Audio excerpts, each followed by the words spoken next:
Yes, folks, it's Tales from the Jails with John G. Sutton. I'm going to talk today about a story in today's Daily Mirror, the national newspaper, about the massive overcrowding in prisons. It says that the UK jails are bursting at the seams as prisoners are crammed in single cells. Well, they are crammed in. I mean, the single cell made for one inmate in the reign of Queen Victoria is now housing three. And you can imagine, I mean, these people are locked in these cells for 20, 23 hours a day very often. There's massive understaffing, and there's nobody to open the cells up. There's nobody to supervise the daily routine of showering, of libraries, of workshops, teaching, rehabilitation. I mean, the idea of prisons is surely, it has to be that the inmates are rehabilitated and then they go out into society and they don't offend again. But the recidivism rate is somewhere around about 60%, I believe. So that for every 100 inmates that are released from prison, 60 will return. Now, that is absolutely disgraceful. It's a complete failure of the system. And to what end does this work? To whose benefit is putting somebody into a prison like that, where they're going to be little more than schooled in a school for scoundrels? And that's the way it is in the prisons at the moment. And the Home Office seem to have no idea, and it's no better in Scotland. In Scotland, it's been reported that HMP BARLINNIE, which has a design designed for, was it 987 inmates, but it has an average occupancy rate of 1,379. So you can see it's massively overcrowded. It's like at 140%, so, and there's not just that. I mean, because there's 987 cells doesn't mean that you can have 987 cells with, say, two people in, because there'll be Category A prisoners. There are prisoners who are required to be segregated for their own safety. So a lot of the cells are three in a cell designed for one. And Barlinnie prison is a rat-infested, vermin-filled dungeon. It's falling to bits. The whole place is decrepit. And it isn't that old. Well, Barlinnie is about 1900, I believe it was. But it's still a late Victorian or early Edwardian. But it is a dungeon built over a century ago that is being abused to this day and is packed to the very limits. The thing is, if society is going to put people into prison, then society owes those people a duty of care. I mean, it's very good for people to say, listen to John here, it's very good for people to say they're prisoners, bollocks to them. Listen, there but for fortune go you or I, as Joan Baez said. But it's a case of, you wouldn't like it if your brother, sister, uncle, mother, grandfather, or yourself was put into a prison where your cellmate is not just two other complete strangers, but also a group of little rats. Yeah, seriously. That's what's happening at Berlin. It's happening at jails throughout the United Kingdom. And what are the government doing about it? They don't seem to be even thinking along the lines. And we've got what I believe to be a well outdated system of sentencing. People are being sentenced to 6 months, to 9 months, to 12 months, to 3 months. It's all nonsense. That's not going to teach anybody anything, is it? All it's going to do is punish them. And the punishment should be the restriction of their liberty within a secure premises. But it isn't. I mean, the punishment now seems to be filthy vermin-infested dungeons, massive overcrowding, locked into cells 23 hours a day, and this is almost well, it isn't almost, it is an abuse of individuals' human rights. Now, I'm very pleased to see that the Daily Mirror today, go and have a look at the Daily Mirror today, you can see it online, they're stating this, and nobody seems to be paying any attention.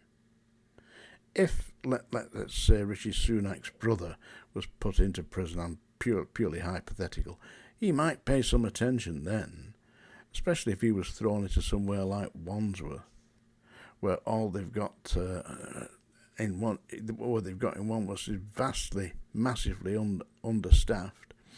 I mean, I previously mentioned at Wandsworth, on one night shift, there were only 7 officers turned up for the shift. 7 officers, and they've got 1,500 inmates or whatever, and that's all they had. How disgraceful is that? And they've got to say the reason. You cannot afford to live in London on £30,000 a year. You can't. There was a survey done, I believe it was done by the Telegraph or something like that. That's the national newspaper, that found that to actually live in London with any degree of comfort, you needed to be on a wage in excess of £75,000 a year. All right, so if there's 2 of you and you're both working at, say, Wandsworth or Scrubs or Pentonville, and you get £30,000 a year, the 2 of you together are only managing £60,000 a year. It isn't sufficient to rent a property in London. So the whole thing is going to collapse. So what does the bright sparks in the think tank at the Home Office come up with? The hostess system. We'll get 18-year-old girls and give them a big set of keys and set them loose in a male prison. They'll get 25,000, 30,000 a year. They'll love it. They'll love it, all right. Half of them are getting banged up. I mean, banged up, literally locked up, because they're being corrupted by the experienced inmates. And a lot of inmates are experienced, done 2 or 3 times inside, and they're not being rehabilitated. Surely the system has to rehabilitate people. I am going to address this. I'm going to look very carefully at my thoughts on how to correct the prison system. But in the meantime, we've got dumps like BARLINNIE, Wormwood Scrubs, Strangeways, Walton Jail, Birmingham Prison, all the rest of it, incarcerating our population. These are our people. They're you and me, but for a twist of fate. And believe me, once you're inside there, you don't improve.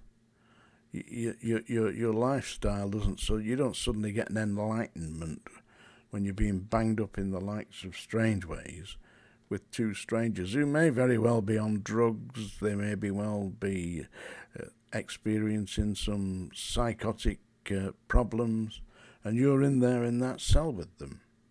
How does that put you on the track to go back into society? There needs to be a correct thinking about this, and it can only come from the top. I recently, yesterday actually, I did an interview for a man called James English, who has a big following on YouTube. You may have heard of James English. And James English asked me, he said, if you were the governor of one of the big prisons, how would you set about, making the situation better?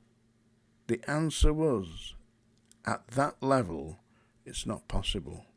The governor's hands are tied.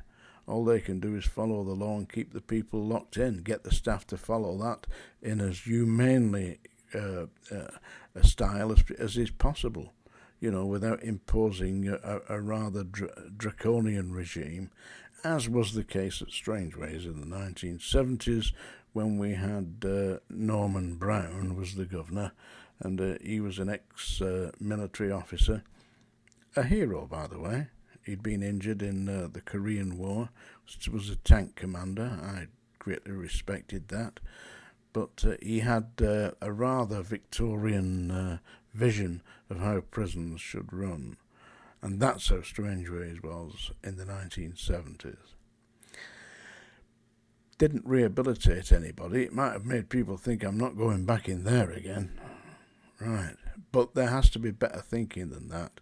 And I believe that the government has to sit down with people who know what they're talking about and actually design a system that works, because what they've got at the moment is not working.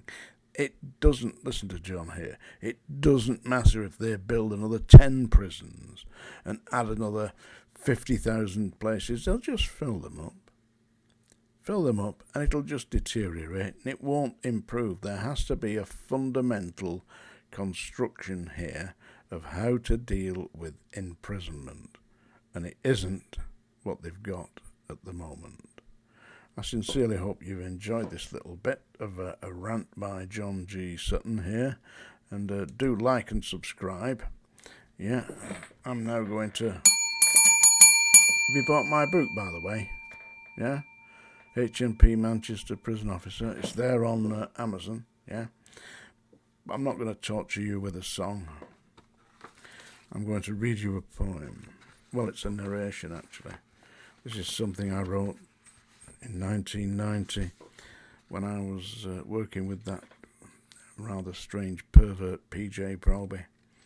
And I wrote this for him.